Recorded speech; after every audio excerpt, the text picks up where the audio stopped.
और अब बात है बीएसएफ के ऑपरेशन घुसपैठ के द एंड की। भारत बांग्लादेश सीमा पर तारबंदी का काम तेज हो गया है। बंगाल सरकार ने बीएसएफ को जमीन सौंपी और अब बॉर्डर पर फेंसिंग की जा रही है। बंगाल सरकार ने 9 जिलों में 1000 एकड़ से अधिक जमीन बीएसएफ को दी है। इस जमीन पर 172 लंबी फेंसिंग का काम चल रहा है। सिर्फ फेंसिंग नहीं, हाईटेक कैमरे लगाए जाएंगे। एडवांस तकनीक का इस्तेमाल किया जा रहा है।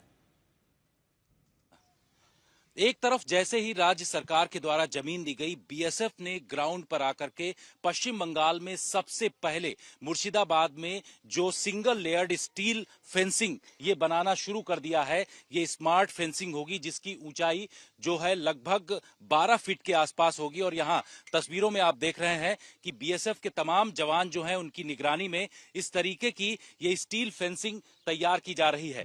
ये स्मार्ट फेंसिंग वैसी होगी जिससे ये पता चल सकेगा कि कोई भी घुसपैठिया यहां से सीमा के उस पार से अंदर की तरफ भारत के अंदर न आ पाए, क्योंकि सबसे ज्यादा जो घुसपैठ होती थी वो मुर्शिदाबाद के इलाके से होती थी। जैसे ही सरकार बदली उसके बाद से इस तरीके के कड़े कदम उठाए गए और आप तस्वीरों में यहां पर देख रहे हैं कि किस तरीके से बहुत तेजी से यहां पर काम चल रहा है।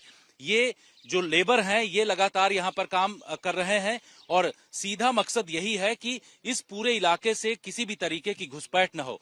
ये जो स्मार्ट फेंसिंग है ये इस तरीके से बनाया जा रहा है कि इसमें ऊपर की तरफ सीसीटीवी कैमरे भी लगेंगे। इसके साथ साथ जो CIBMS यानी कि कॉम्प्रिहेंसिव इंटीग्रेटेड बॉर्डर मैनेजमेंट का जो सिस्टम है उसको इसमें पूरी तरीके से लगाया जाएगा। साथ ही अंडरग्राउंड जो है सर्विलांस भी इसमें लगाया जाएगा कि अगर कोई तार काट करके घुसने की कोशिश करता है तो कंट्रोल रूम तक उसकी पूरी जानकारी मिल सके। तो बीएसएफ पूरी तरीके से इसको जीरो इन्फिल्ट्रेशन यानी कि किसी भी तरीके से इस पूरे इलाके से घुसपैठ न हो उसको लेकर के काम कर रही है। और यहां तस्वीरों में आप देख रहे हैं कि किस तरीके से इस पूरी फेंस का निर्माण कार्य चल रहा है। और आने वाले दिनों में इस पूरे इलाके में करीब 45 किलोमीटर लंबी मुर्शिदाबाद की जो फेंसिंग है उसको पूरी तरीके से तैयार करके यहां से घुसपैठ को पूरी तरीके से बंद कर दिया जाएगा। कैमरामैन पवन के साथ मुर्शिदाबाद से जितेंद्र सिंह, आज तक। वहीं घुसपैठ पर लगाम कसने के लिए फ्लोटिंग बीओपी का इस्तेमाल भी किया जा रहा है। इस वक्त मैं फ्लोटिंग बीओपी पर सुंदरवन में मौजूद हूं और यहां की तस्वीरें आपको दिखा रहे हैं कि किस तरीके से फ्लोटिंग बीओपी इस वक्त काम कर रहा है। दरअसल फ्लोटिंग बीओपी का इस्तेमाल यहां पर इसलिए किया जा रहा है क्योंकि इस पूरे इलाके में वाटरवेज हैं, पानी ही पानी है। ज्वार और भाटा के जरिए जो पानी यहाँ पर आता है इसकी वजह से मैंग्रोव ये पूरी झाड़ी जो है ये बन जाती है।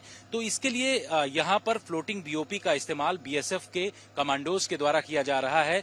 4 बोट इसमें लगाई गई है और इसके साथ साथ 2 बोट जो हैं वो साइड की तरफ लगाई जाती हैं, जिससे कि अगर किसी भी तरीके की संदिग्ध गतिविधि यहाँ पर दिखाई पड़ती है तो उसको यहाँ से जानकारी ली जा सके।